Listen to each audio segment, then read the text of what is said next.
preserve Dr. Ahmed Deedat, brilliant guy, so in his memory. So I just want to pose this question to you. When you are cherry-picking verses from the Bible, it seems like your own argument makes you lose. For example, the last thing that you said is, Jesus on the cross cried out, Eloi, Eloi. If Jesus is on the cross, you've already defeated your own argument because you claim that he never died, because you used Hebrews. When you used Acts chapter 13, verse 30 today to start your debate, you said that is a conclusion, that Jesus is a servant, but that goes on to say that the servant was killed. So my main question to you is about the resurrection. Easter was there.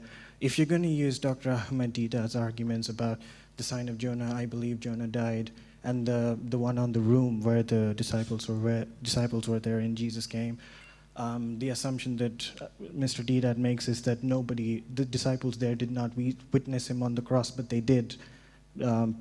John, who writes that event, talks about it, and it's a locked room.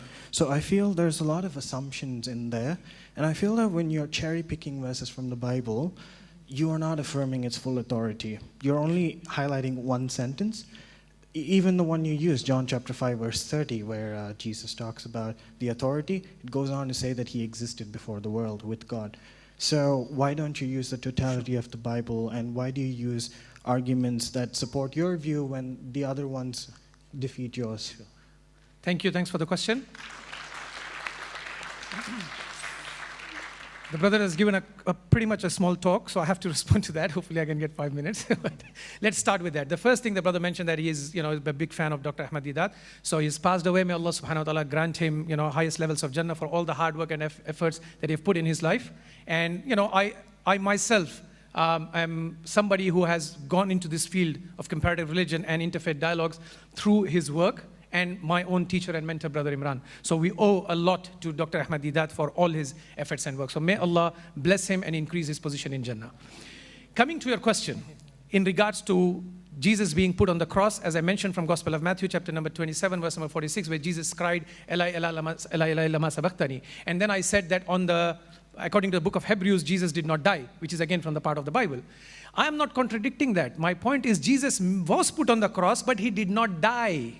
If I am having an accident and I become, injured, does not mean I died. He was put on the cross. They wanted to kill him. They stabbed him. They did whatever they could. But this is the miracle of God. This is the victory of God, that God saved him in spite of all of that. And this is very clearly relevant in 2 verses of the Bible. First, as you just mentioned, do not use the argument of Ahmed Deedat. But interestingly, what happens is, while knowing the argument, nobody answers it. And you mentioned that, why am I quoting only John 5:30 and not 31, 32, 33 or other verses of the Bible? Why am I cherry picking? If you want me to read the whole Bible, I'm happy to sit down and read the whole Bible. But we only have a limited time, so I have to pick certain portions. We have the other guest speaker. In order to respond to that, I am yet to hear a response for where did Jesus say, I am God, or worship me. That is not mentioned in any Bible of the world. The challenge remains open. It's for the last 40 years. From the time of Ahmed Deedat till today. Coming to the sign of Jonah, Gospel of Matthew, chapter number 12, verse number 38 to 40. Jesus says, this adulterous generation asks me for a sign, and the only sign that will be given to them is the sign of Jonah. As he was 3 days and 3 nights in the belly of the whale, so shall the Son of Man be in the heart of the earth for 3 days and 3 nights. And you already know the answer, that Jesus did not fulfill this prophecy of 3 days and 3 nights. Now the counter question to that is, when Jesus came back after 3 days, when he was put on the cross, was there any eyewitness who witnessed Jesus dying? All the disciples of Jesus fled away. None of them were there. Nobody witnessed it. They thought on the cross, when you put a man, you stab him, you trouble him, you pin him, you think he died. He's in coma. He is tired. They put his body in the tomb. And when he comes out of it from within 3 days, he goes to meet his disciples, as mentioned in the Gospel of Luke. He goes into the upper room, and when his disciples see him, they are astonished. They think this is a spirit.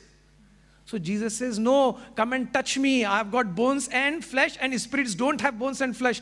Trying to tell them, I'm alive, I never died. Where did Jesus die?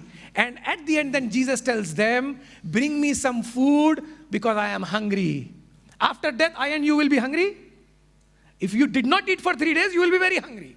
That is exactly the proof from the Bible that Jesus did not die. Book of Hebrews, we go back to it again. Jesus prayed to God to save him from death, and God listened to his prayer. He was put on the cross, but he did not die. I conclude with the verse of the Quran from Surah Nisa, Surah number 4, ayah number 157, where Allah subhanahu wa ta'ala says, وَمَا قَتَلُوهُ وَمَا صَلَبُوهُ.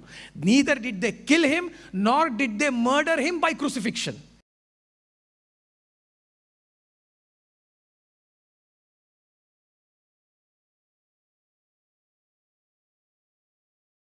They put him on the cross, but he did not die. And this is the confusion amongst the Christian churches till this date.